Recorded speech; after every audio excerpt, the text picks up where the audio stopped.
lot of people that are currently studying here are also immigrants here. And I think it would be a good chance to hear their opinions on this topic and also listen to them share their experiences as a newcomer in Canada. So I decided to talk with one of my friends here on campus. My name is Madhav. Can you tell me where you're from? I'm from a beautiful country, India, South Asia. I spent my childhood years from when I was born in a small backward city named Barnala. But then during my high school, me and my parents, we moved to a different city named Moga. And so that's where I did my high schooling.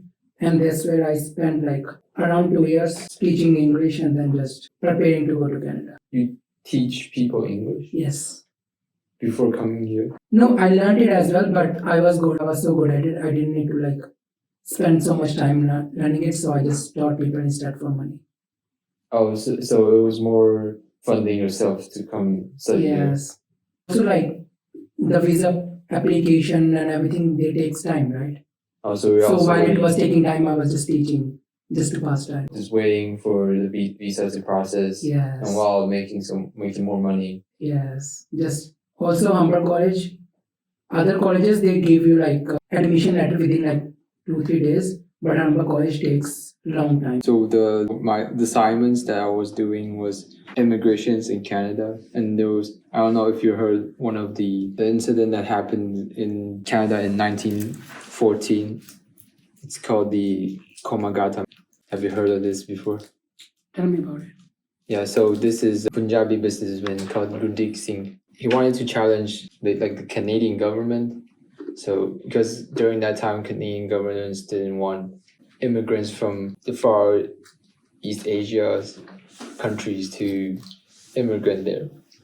So he tried to challenge the Canadian law, and he arranged a ship. The ship's name is called sorry if I pronounce it right. Komagata. The ship has to go like one trip to Canada. Okay. So if you have to do it in 2 trips, you cannot enter Canada. And that's basically the problem, because during that time, like 100 years ago, if you want to go take the ship to from India to Canada, you have to take 2 times. You cannot do it like one without a stop. So that prevents most of the people from India that wants to go to Canada. They wouldn't be able to go to, because if you start from India, then you always have to make one stop to go to Canada, because during that time, 100 years ago, there wasn't the ship couldn't go that far in one trip. Okay. So what happened was, where would they stop? Which country? so they stop at Hong Kong, and then they go to Vancouver. Yeah, so when they stopped, they stopped at Vancouver. They didn't allow them to, jump it. During 1914, both India and Canada are still under the British Empire. So it actually, Yeah, 1914. so it was weird. Both of them are Done by the same government. Yeah, you're on the same. You should be in the same country. Like, why? How come the people from India couldn't enter Canada? So he brought 376 passengers and then took the ship to Vancouver. And of course, immigration officials from Canada denied them to land the passengers. The 376 people basically were stuck on the boat.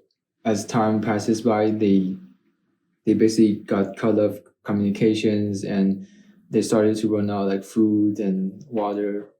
They still refused to leave, but the living conditions got worse, because there were hundreds of people on that small ship. Mm-hmm. Well, it wasn't really that small, but still, like, there's hundreds of people, and Yeah. they couldn't go They in. cannot leave. And they were just basically at the harbor of Vancouver, and Yeah.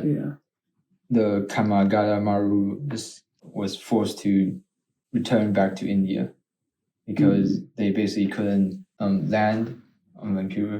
The British or the Canadian officials started to try to go on board to use force to take control of the ship.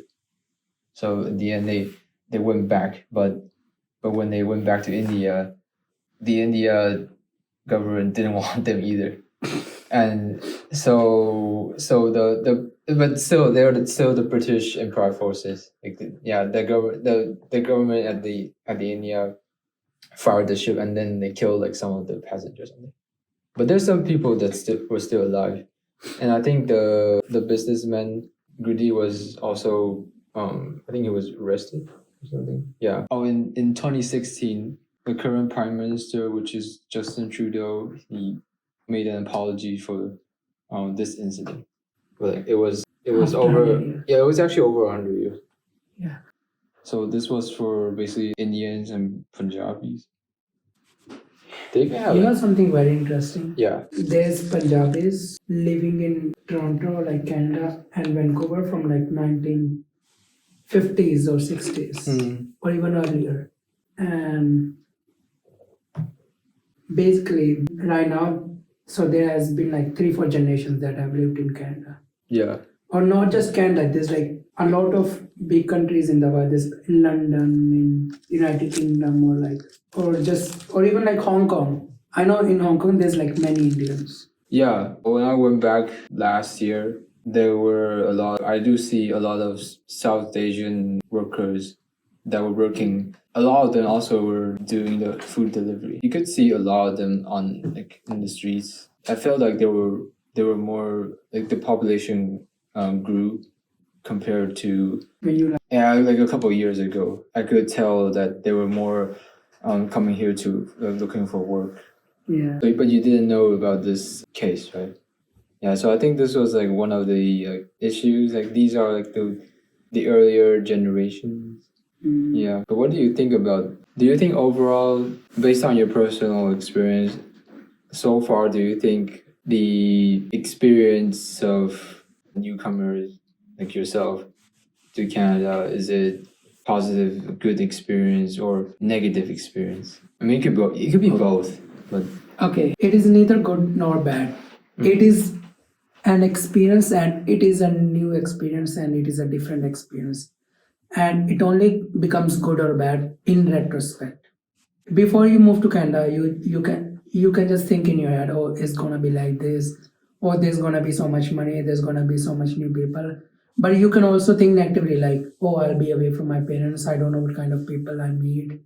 So for example, if you came here, you worked hard and you said you made something of yourselves, you'll be like, oh, this was a good experience for me. But if something happened to you, for example, if you came here, got hit by a car, had to rush to hospital, and or maybe you like got deported back to your country, or you just had to go back because of something emergency, then you will say it is a bad experience for you because something happened to you that made it bad. So, but it is a new experience, it is a different experience, but it only becomes good or bad after you live it through. Before it starts, you can just speculate, but you don't know for sure what's going to happen. you've been here for 2 years, 3 years, 1 year. or 1 year. Were there any things that you before coming here you expect that there was like some expectations, right? Did some of the expectations did not meet what you were hoping for? Honestly, I didn't hope for that much because I didn't know what to hope for. You didn't have much high expectations. I did have some expectation that I would meet like new foreign Canadian people, like Western people. But even after moving here, especially like Brampton or Toronto, or even in Humber College, I don't see that many Canadians. I just see international people, especially Indians or like Koreans, Chinese, Vietnamese, or like from or Russians or Ukrainians. Was that something you knew before coming here, or was it something that you found out after you were here? I didn't know that there was going to be people from all over the world. But after I saw the difference with my eyes, it was just so overwhelming. I thought there'll be like a mix. There'll be Canadians half and half of like other students. But it's like there's like majority of the international students and there's like minority of Canadians. Usually should be reverse. Majority should be people from their own country. A minority should be from international, but it's reversed here. Majority is international and minority is like the native people.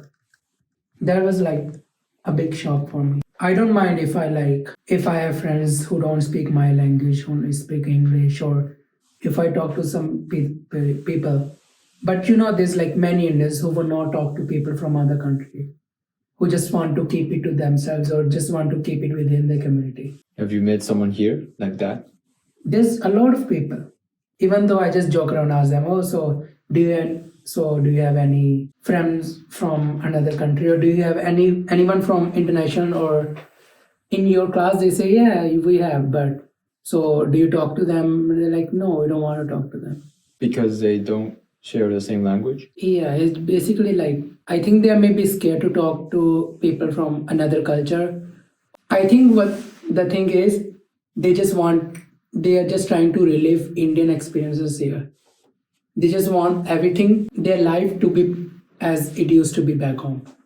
So back home, they used to hang out with their buddies or go some places. So in Canada, because it's a new country, they mind or they're just desperate to find people like them, so they can do the same things that they used to do in India. So basically, like coping, I think it's the same for every people, regardless their country. You don't think that, right? No, You don't really want to have everything, the the same. entire thing to move here, because if that's the case, then why would you want it to move. come Yes, here at the same, first right. place? Right? That's the thing. No, that's why I moved to Canada. If I'm moving to Canada, I am going to change myself or I'm going to change my life. So it is essential, or like I should talk to other people, because there is something that forced me to like leave India or come here. So I should not relive that same thing. Like, have you ever had any friends like ask him like, why would you want him to do that? I think like, okay, so Ask him about why would I will talk about it from like food perspective, because I think that will make the most sense. So mostly people in India, from North India especially, they eat vegetarian. They don't eat like meat or fish or eggs. They might eat eggs, but not that much as well. But like Chinese people, they eat a lot of meat, right? Yeah. Especially like beef Yeah. or chicken or pork.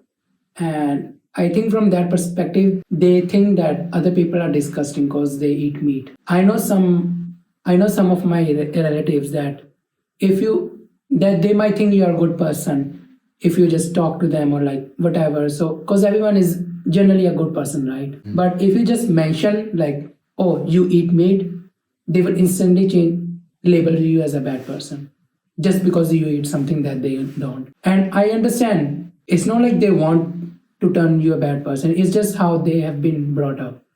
From Hindu point of view, they've been raised to like not eat meat products, and I'm talking about like very orthodox, very like too much into the religion. They worship cows from their religious texts and gods.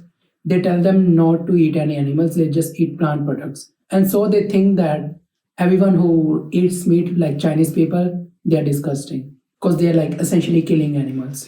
For example, if you take a person who worships cows and put him in a room with a guy who eats cows, how do you think the conversation will go? The person will not like the other person, even if they are like not a bad person, but he will just have it in the back of mind, oh, the guy eats.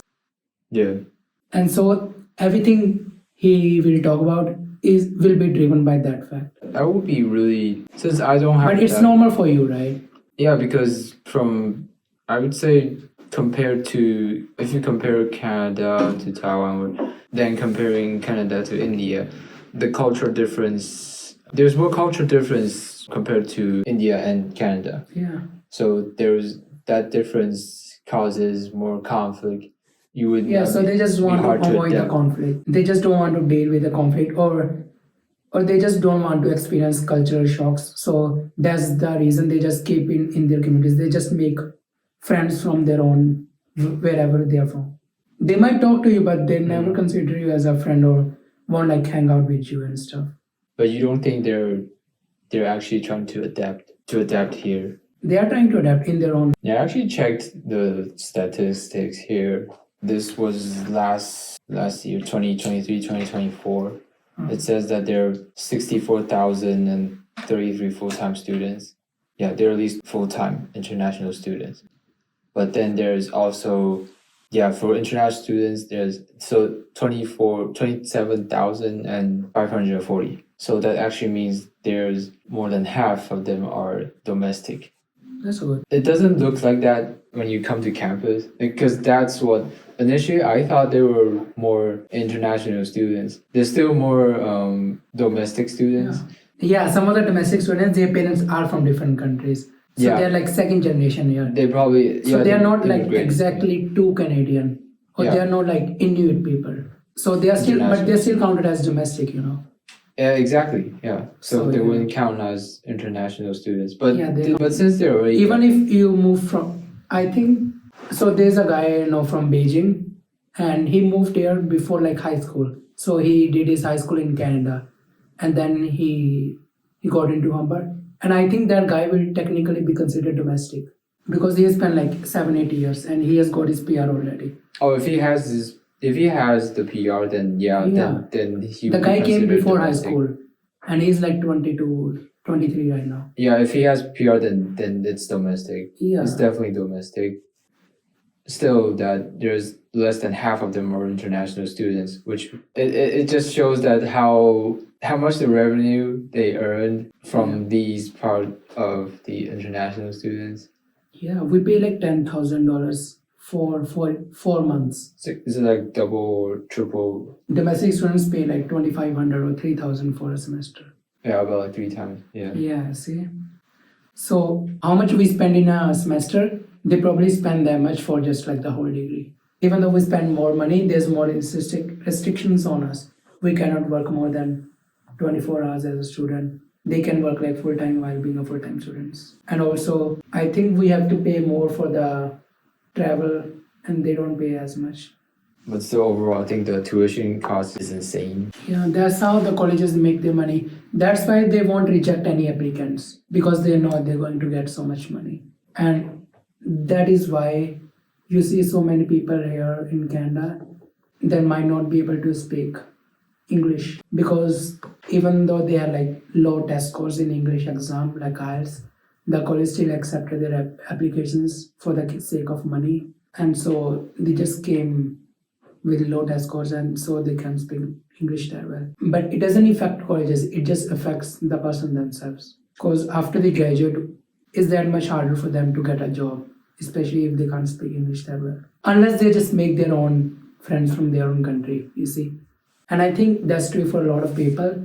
So the reason they don't make friends from another country because they think they're going to have to speak English all the time to them, and they find it incredibly hard. And so they think that they might not be able to form a good friendship because they can't speak English well. Or even if they can speak English well, it's hard for them to keep speaking English for like, I think from that point of view, they do need friends that they can just talk their native language because it's very easy to just talk in your own language than it is to talk in English. Yeah, exactly. Because many times you wanted to talk or describe something I believe that's what happened for many people. Yeah. You don't know what the words are. Yeah. You're trying to find it, And it's just incredibly taxing on your mind. yeah, and they found it really annoying. So Yeah, they just and rather you don't want to think too much just to have a talk, right? Just to talk to someone, you don't want to like think too much, or you don't want to spend so much time looking for the word just to talk about something. And so it's just easy to find friends that know your language, just talk to them. Based on what I heard, the education system also really doesn't provide enough language, or in this case, English learning. It's a different system compared to in Punjab, but overall, the teachers there, they don't really teach you to use the language. It's They just don't more teach you to for, like think for yourself. it's just more for testing, to do. Just for like Yeah, for getting grades and exams. moving on. So So you can Don't just learn early. memorize it yeah, instead of actually learning how to use it. yeah. So it becomes really difficult for them to actually use the language when they actually need to use it. Yeah, And they exactly. find they don't really learn it they didn't learn it as in the early age, so Yeah. that also makes it even more difficult to Remember I told you when I used to teach English? yeah.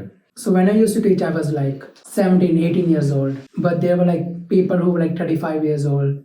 They essentially spend their whole life working somewhere or like doing a job or like doing trade works in like mechanics or like something. And then they try to learn English because maybe they just want to apply to an English speaking job in like a teacher in a good school, or they want to move here to Canada or like another country and they do need to pass English test, but they have no background in English and they just want to learn to speak it. And they're not children either. They're like 35 years old. There's like 45, and it's just not the language. When you learn the language, you need to learn the culture as well. You need to learn how Western people talk, or like how, like you learn about Easter, you learn about Thanksgiving, you learn about Christmas, right? You learn about Jesus. Because if you're trying to learn English, you will come across the word Jesus. You will like, who is this, or what does this word mean? And because they are like 40 years old or 35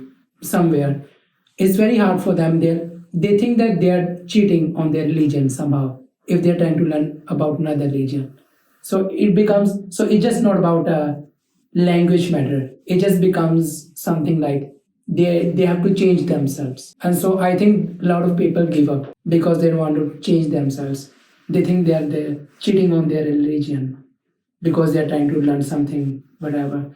And also in India, there's like, if you watch like Indian movies, because that's what Indian people do, there's like not much of X-rated things. There's not much of adult content. It's just like mostly family, happy, whatever content.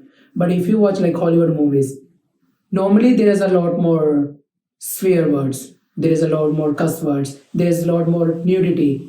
So when you're trying to learn English, you will watch English movies, right? Kind of, or web series. Yeah. And you will come across those scenes. And you'll be like, oh, I can't watch that. So it's hard for you. So it's just not like trying to learn a new language. It's just trying to become a new person. They might be right. They don't want to do that. But that's what holds them back from learning English. And so when I used to like teach them, they'd be like, oh, this guy is like a kid. How is he going to teach her? Or like, we know better than him, like that kind of attitude. So when they see you teaching them English, they just refuse to learn? They might like learn, like they might pretend to learn, but they won't be learning it like with everything they have.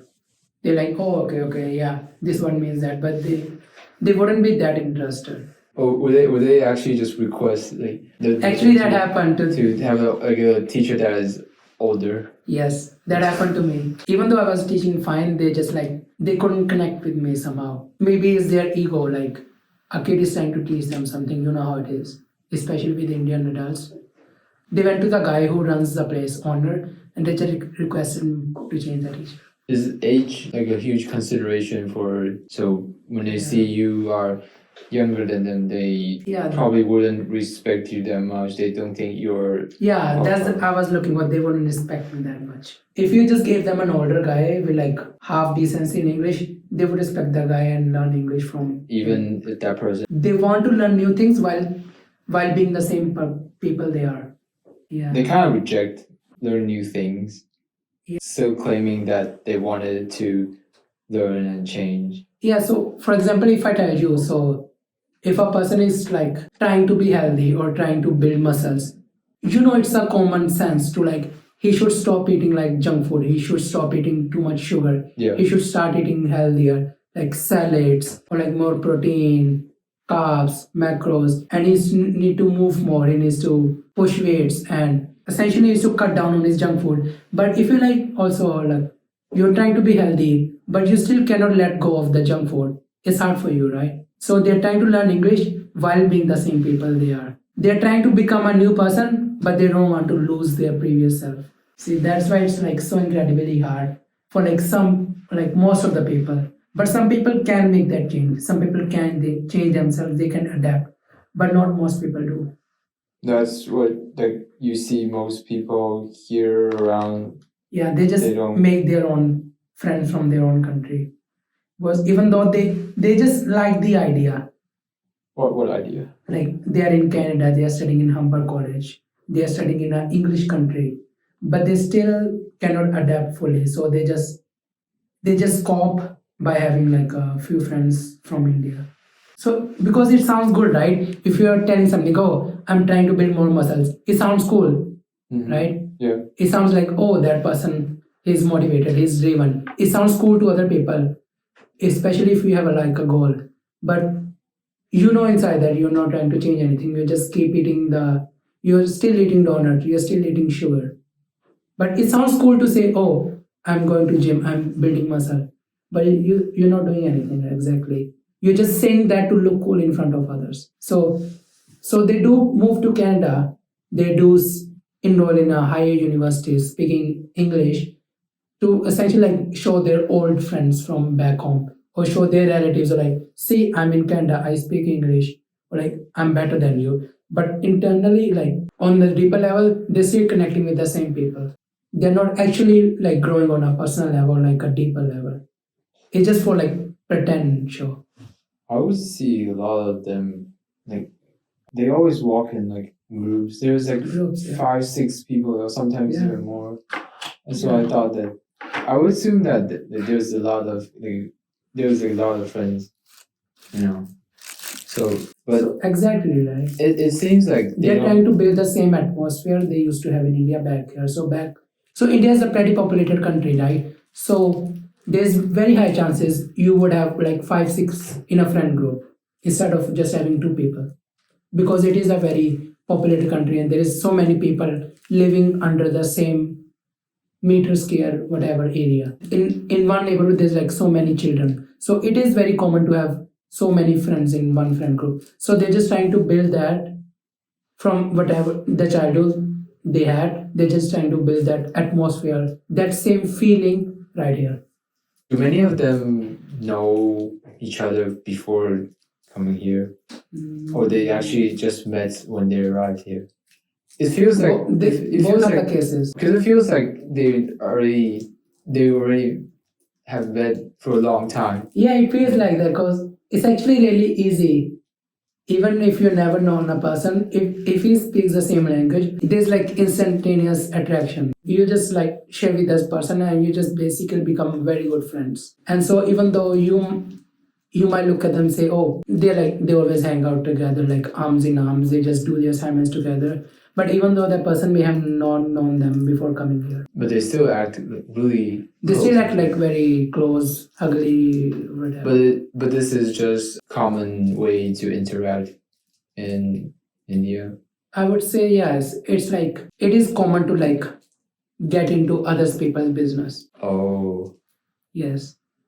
but that's something that you don't really like, right? Because No, yeah. you don't want to have that much social interaction. I used to want to have it, but not that much right now. Yeah, you just want to like do your own things, do your own business, mind your own. Yeah.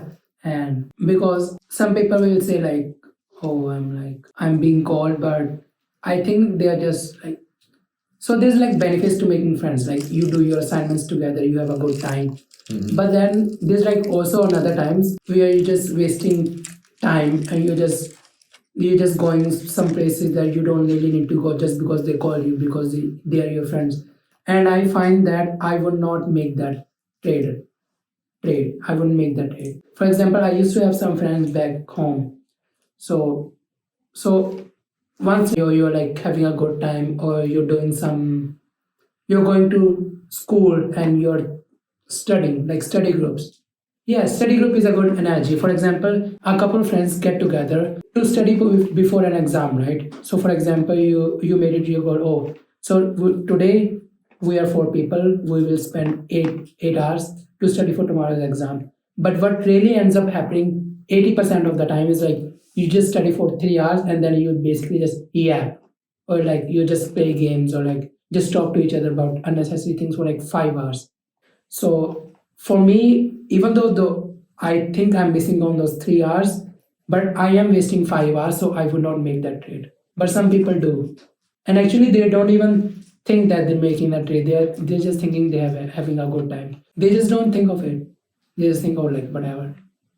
And that's it. Then they just don't care. They do care. They have to care. Like it's assignments. You can fail, but they just do enough, like bare minimum. Have you seen the guy like who I usually sit with?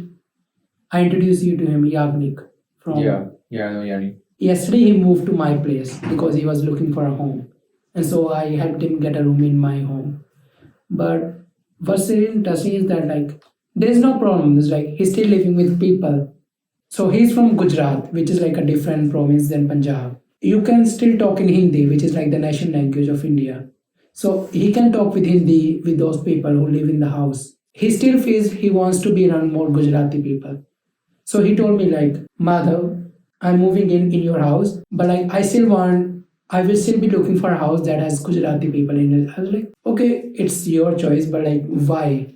Because it's not like you're living with entirely new people. You are still living with people that are from India, that you can talk Hindi with, that will understand and help you, like, right? And they're like I know, but I still want to live with people that are like from my area. Like he still to live with Gujarati people. I was like, why? He's like, I want that feeling like of being around Gujarati people that I used to have back in my city. Is it because there's different living habits in the same house? Yeah, but things. But you still like Customs. you can be from the same city, but you can still have different habits, right? So Farhan, my friend, right, my childhood friend from Moga, even if I move in with him, he's still going to have different habits than me. So it's not like we're going to be exactly alike. But I think it's just fantasy that some people have. They were like, oh, their life will be instantly better if they just move in with the people that are from same city, even if they don't know them well. So I have known that the guy for like an year, but he will still move in with the Gujarati people that he might just meet new. Oh. Cause he just like Gujarati, hey, like I'm more like visually showing you, but it's like Or is it because of the religious reasons? religious. It could be it's everything. It's like religious or like eating habits or like everyday habits. Like you have like complete different eating habits. Yeah. Like you really. Yeah, Oh, would that be like the reason that he doesn't? I think so. Yeah, I think he mentioned once that he wants to move in with Gujarati people because he wants to make Gujarati dishes with them and then enjoy it. I think that might be a good So you reason. cannot cook the same food, right? Yes. You have like everything you cook has to be vegan. You cannot mix. Like Yeah, you cannot you eat cannot the same share the thing, same yeah. cookware, and that Yeah. causes a lot of trouble. But I can eat vegan things. So if I make like some vegan things, we can have it together. But there's a difference. Even if it's vegan, it can be like a random dish, but it's not a Gujarati dish, Because in Gujarat, there's like many other dishes that you would not make in any other part of India, even if you are vegan. So you can be vegan but still have different dish. So the veganism has less to do with it's. I think it's especially the cultural or like place specific meals that they used to make that they want to make now. Is this they just want to relive the feeling of having the same dishes that they used to have back in their city. India is a vast country. Yeah, exactly. That's what I was trying to say. That if you come from a country that is that big, like India or China, you live in places that are just so different, like so far away. Yeah. You don't even have the. You might as well just make a friend from international country. I think it's basically the same as making an international friend. Because some of the South Indians they don't even speak Hindi. Oh really? I thought Hindi was like the It is, but they national. don't speak it. But if they don't speak Hindi, what do they speak? They speak their own province-based languages. They speak like Malayalam or like how do you call it? Is it like this? Because the south part of India doesn't use Hindi, only the north part Yes, use Hindi. north or east part. Like yeah, middle to north. Most of the south part they don't speak. You see like dark Indians, right? Yeah. Yeah, so those are the people who are from South India and they don't speak Hindi. They just speak English and they speak their own provincial languages. You will have to use English to communicate. Right? Yes, exactly. Oh. So see how big India is. Yeah. And this is different. Like East Indian people, they look Chinese. Close to. They look more since they're like, next to China. Yeah, they look more Asian than us. So you might mistake them for like Filipinos or Chinese. Yeah. But those people they can speak Hindi. So you know Subhash, right? Yeah. So Subhash, you go at him and he doesn't look Indian because he doesn't have that. He has that Asian eyes. He has like a bit thinner, small, slanted eyes, right? Yeah. But he can communicate with me in Hindi. Nepal is close to East India, like North India. So even Hindi is like popular there. But it's not like not all of them can speak it, but like so when they watch like TV or they play games, they still have like Hindi movies that they can watch in their own country, like Bollywood movies. So I think they can learn it from there. Yeah. So they have like Hindi movies that go in Nepal that are popular in Nepal. So from early they might develop an interest in watching Bollywood movies, and that's how they just pick up Hindi language. So you see, like I can speak Hindi with the people who is from different language, different country like Nepal, but I cannot speak Hindi from a South with a South Indian. Yeah, you could communicate Hindi with outside the country, but Not within their country. If you just go south, it just shows that how India is. because I think Nepal used to be part of India before, like the Britishers like split it. Even Pakistan and Bangladesh, Nepal, Yeah, it used to be called Indian subcontinent. Yeah, I know Bangladesh and Pakistan were split out. It actually used to be called East Pakistan and West Pakistan. Yeah. But East Pakistan, they declared their independence from the Pakistan and they just started calling themselves Bangladesh. But Pakistan still wanted control. So there's like I think there might be some wars. So the East Bangladesh used to be East Pakistan at the time of the split, but they just declared their independence. Do you think overall the immigrants have a positive experience or mostly negative experience? Like, you still think it's more positive than negative? Yeah, because if you look at Canada compared to India, there's so many aspects of life are actually better in some way, right? You mean the living qualities? Yeah, they are better. Like Indians is like air pollution, and there's a food that is like that's just not that good to eat. But when you move to Canada, the air is better, you get good food, and even the money you earn is way more than what you earn in India. But it also you spend more compared. I mean, yeah, but still. Yeah. But then also when you save it, and then you can move back to India, you still have like more savings. It's like 70 Indian rupees is $1 in Canada.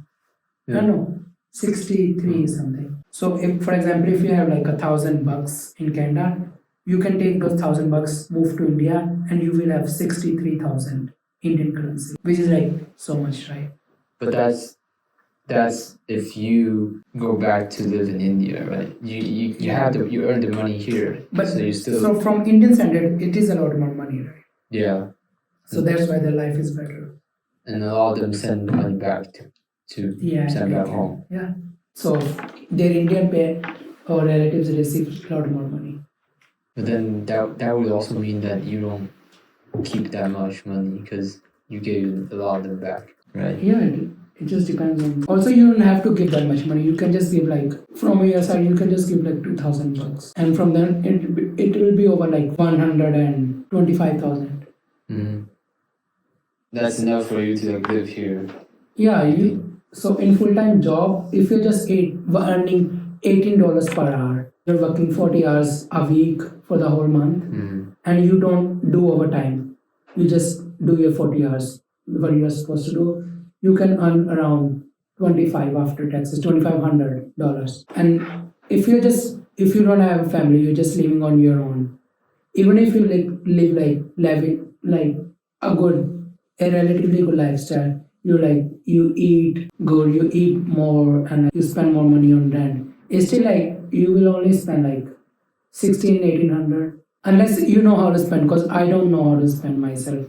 I can live on very much low. Yeah. So I'm speaking from my personal experience. I can live on $1,000 if I need. That's pretty low. I would probably spend higher. So for me, I think I would say that it will be a bit more difficult. But again, I could still, what I heard from a lot of people is when they move to Canada, the desire for material life decreases. One reason is there's the nature and the tax. The cost is really high. Yeah, So it actually actually makes you wanted to spend less. You actually there's like a lot of reasons. In the past, this is definitely okay. I think for the newcomers, that's like what I think. Also, it does makes you reevaluate how you want to spend your money. You have to spend it more carefully. Yeah, exactly. Because in India, you just most of the time you just live with your parents, and so you do not have to think about where your money was coming from. You just ask your parents for money, and they'll give it. But and even while you're here, you can still ask them, but they're not going to be able to help you that much because if they're sending like 50,000 from their side, it's 50,000 for them. But here it's like 600 for you. So that's nothing basically. So yeah, so you have to be careful here. But I would still say it's like a positive experience. You see so many things that you will never see, like from in India or something where you're from. Yeah, every country is different. Yeah. So you do actually get to experience different things, see different things. Yeah, so anything new is like generally positive, right? Unless you're just kind of person that takes every change as negative, that just doesn't want to change. But if you did come here, that means you are willing to change. So you will likely find it positive. Okay, once again, thank you, Madhav.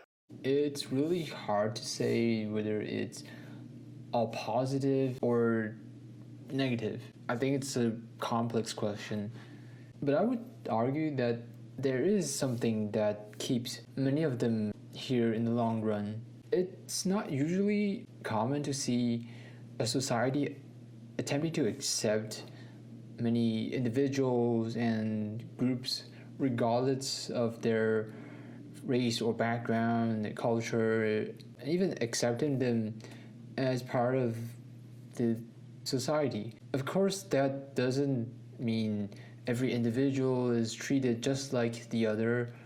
There are always biases. Let's be honest, humans can't really be unbiased all the time. There's always some kind of prejudice that exists. I think the key is to learn to know one another and continue to improve. In my opinion, most of the fear and these kind of polarization comes from fundamental ignorance, lack of understanding of each other, which is why I think that education is really important. It's not simply about getting a degree, but also to learning how to live in a multicultural world when sitting down and learning about each other's differences in the histories or even the struggles. It helps to alleviate conflicts and bring people together. Because without the understanding of each other, it's really easy for a society to become divided. I see a lot of events in the campus that shows how diverse we are, and I think it's really nice to see that people are trying to learn and experience different things that we might not used to know in the past. I think that's a good thing and it's worth to be celebrated. A lot of immigration is also about finding the balance. I think it's a good thing to retain one's culture, traditions, or their own identity, because many of the cultures are pretty different. But learning how to adapt and transform is also vital. It's what makes people a part of the society without losing their sense of self. Multiculturalism isn't just about retaining different cultures in a vacuum. I think it's also about mixing and become something unique.